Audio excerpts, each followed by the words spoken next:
5:30, some Salt Lake City residents are trying to save the Pantages Theater from demolition. They've proposed a citizens initiative. Their first proposal was approved by the city, but the group did not gather enough signatures by yesterday's deadline. Fox 13's Diego Romo joins us live from downtown Salt Lake.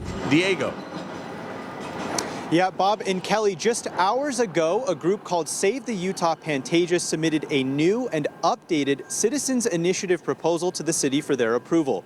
Their goal in part is to establish both the Pantages Theater as well as the Capitol Theater, which is just right around the corner, as landmark sites which would protect the historic buildings from being demolished.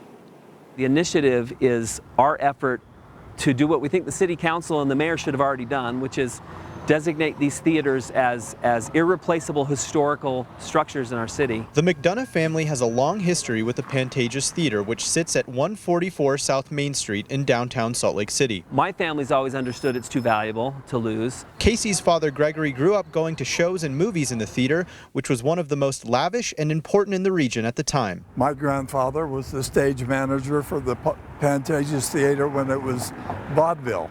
I used to go to this theater, and it is absolutely gorgeous. In fact, when they redid the Capitol, I thought they're redoing the wrong theater. Long past its days of glory, the Pantages Theater has been vacant for years. It's owned by the Salt Lake City Redevelopment Agency, who recently announced its sale to developers who plan to build mixed-use housing and retail spaces. We had always been under the impression the city was continuing their efforts to save the theater.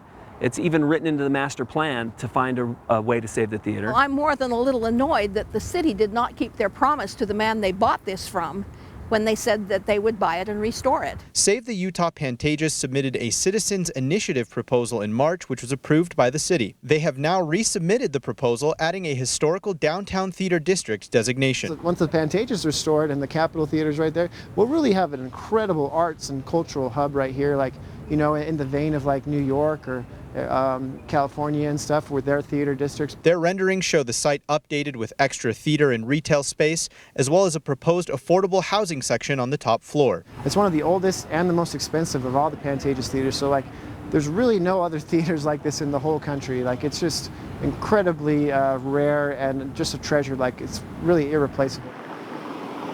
The Salt Lake City Redevelopment Agency is currently under contract to sell the theater, and it's not clear at this time how the proposed initiative will impact that sale. Now, I did reach out to the Salt Lake City Recorder's office for more information, but I have not yet heard back. Save the Utah Pantages' full proposal can be found at fox13now.com.